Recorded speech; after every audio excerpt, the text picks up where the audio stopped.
trade industry o industriya ng kalakalan. Larawan ng maunlad na bayan ang masiglang kalakalan. Ang tanggapan ng Municipal Business Permit and Licensing Office, Municipal Economic Enterprise Development Office, ang mga nasa likod ng masiglang trade industry sa bayan. Tuloy-tuloy ang pagtaas ng bilang ng business application ng mga bagong bukas na negosyo at maging sa mga renewal ng business establishment. Ayon sa economic data mula January to December 31, 2023, may kabuuang 145 new businesses ang naitala, habang mula January to May 31, 2024, mayroong 95 na business renewal. Noong taong 2023, mayroong mahigit 200 milyong piso capital business mula sa registered na mga negosyo, habang mula January to May 31, 2024 ay mayroong mahigit na 45 milyong piso. Ang bawat negosyo sa bayan ay nagdudulot ng trabaho. Nakarang taon, 3,999 empleyado ang naitala, habang mula January hanggang May 31, 2024, ngayong taon ay mayroon ng 3,707 na empleyado. Kasabay ng pagtaas ng bilang ng mga business establishment sa bayan ay ang matiyak na maayos ang operasyon ng bawat negosyo. Katuwang ang BPLO sa pag-iisyo ng mga business permits, business tax assessment, pagmonitor ng mga pulisya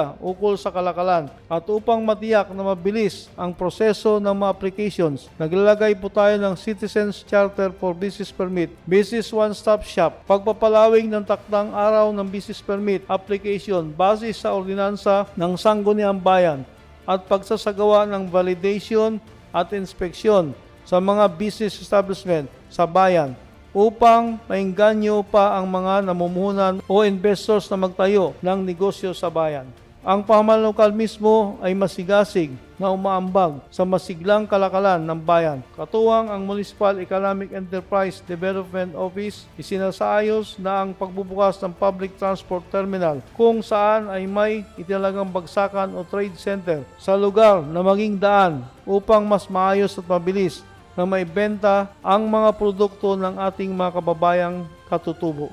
Maghahati din ng dagdag na oportunidad ang proyekto ng pamahalaan lokal at National Meat Inspection Services, AA Public Slaughterhouse, kung saan ay tataas ang bilang ng produksyon at maaari na rin itong i-process at export. Ako po si Kap Abdul Ambatal ng Barangay Uring-Uring ng Brookspoint, Palawan. Kasalukuyan po, nagpapasalamat po kami dito sa Barangay Uring-Uring sa major project ng ating mahal na mayor, si John Benedito Jr. Katulad po ng school, ng elementary, Barangay Uring-Uring, at Barangay Hall po ng Barangay Uring-Uring, at kasama po ang ating slaughterhouse nakatayo po sa Sitio Binturanza ng Barangay Uring-Uring. Sa kasalukuyan po, mayroon pa pong ongoing na ibinigay ng ating mahal na mayor, tulad ng concreting dito sa ating Barangay Uring-Uring po papuntang Sitio Kadyasan. So kami po ang Barangay Uring-Uring at kasama po ang aking konseho, nagpapasalamat po kami kadahilanan po nabigyan po kami ng project dito sa aming barangay. At ito po ay nagagamit po ng ating mga constituent dito sa Barangay Uring-Uring.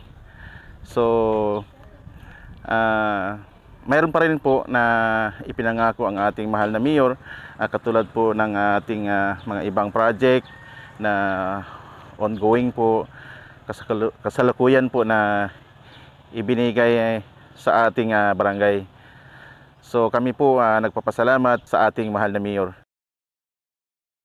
Kamakailan lang ay bumili ang pamahalaan lokal ng brand new granular packaging machine para sa Complementary Baby Food Factory na nagkakahalaga ng 1.6 milyong piso, at kasalukuyan na itong ginagamit sa pag-operate ng mga Moonrise products. Nagpapasalamat ako kay Mayor John Benedito Jr. sa pag-purchase niya ng packaging machine sa curls at saka sa blend na worth 1.5 million. Dahil dito napapadali na po yung ating pag-process at nagiging mabilis ang aming production sa makatulong po sa mga mabilisang order ng ating mga munisipyo na nag-order ng Moonrise curls at saka Moonrise Blend. Ang Moonrise Blend po at saka Moonrise Curls ay nakakatulong po ito sa pagpapababa ng malnutrition sa ating bayan or probinsya. Maraming salamat po, Mayor June. At pagsisimula ng Beef Piaga, kung saan ang bayan ng Brooks Point ay magiging trade industry gateway ng Southeast Asian countries. Ang manegosyong tila kabuting nagsusulputan ang mga malalaki at matagal ng establishmento at mga bangko sa Brooks Point ay patunay na mabilis ang cash flow na larawan ng mayamang mamayan, maginhawang buhay ng pamilya at progresibong bayan. Tourism o turismo. Ang beautiful Brooks Point ay pasok sa top 10 tourist destination sa Mimaropa region. Batid natin ang Brooks Point ay walang isla o white sand, beaches na karaniwang pinupuntahan ng mga turista. At mayroon naman tayong happy at hospitable people. Maliban dito, ang Brooks Point ay may mayamang kasaysayan at kulturang binabalik-balikan ng mga bisita. Masigasig ang Municipal Tourism Office na magpanatili ang kultura ng mga katutubo gaya ng paggawa ng mga banig, basket at iba pang produkto ng mga katutubo, maging ang masasarap na pagkain at delicacies. Patuloy rin ang pagsasayos at pagpapaganda ng mga tourist destination sa bayan. Pinangungunahan rin ng MTO ang mga tourism-related events sa loob at labas ng bayan at taunang selebrasyon tulad ng Foundation Anniversary ng Brooks Point, Palawan Philippine Experience Program, Independence Day Celebration, Baragatan sa Palawan Festival at mga presiyosong pista ang Kanyugan kung saan ay tampok ang Food Expo, Float Parades, cultural presentation at agricultural fairs na mas binigyang din ang kahalagan ng mga produkto mula sa nyug para sa lokal na ekonomiya at kultura ng bayan. Ipinagdiriwang rin natin ang buwan ng mga katutubo o Indigenous Peoples Month upang mapanatili at mapalakas ang tradisyon ng mga katutubo at kultura ng bayan. Dapat mayaman tayo sa edukasyon, mayaman din po tayo sa ating kultura.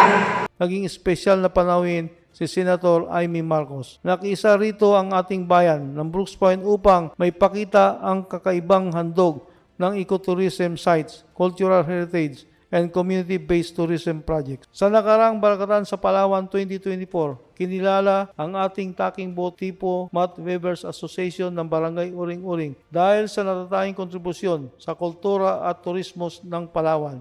Ako po si Arita Colihim. Pasalamat po ako kay Mayor John Benedito. At na po kay Vice Mayor sa LGU po. Maraming salamat. Binigyan po nila kami ng materialis. Yung pangkulay po, ito na po aming ginagawa na pandan, pangkulay. Tapos binigyan din po kami ng upuan. Tapos yung pencil.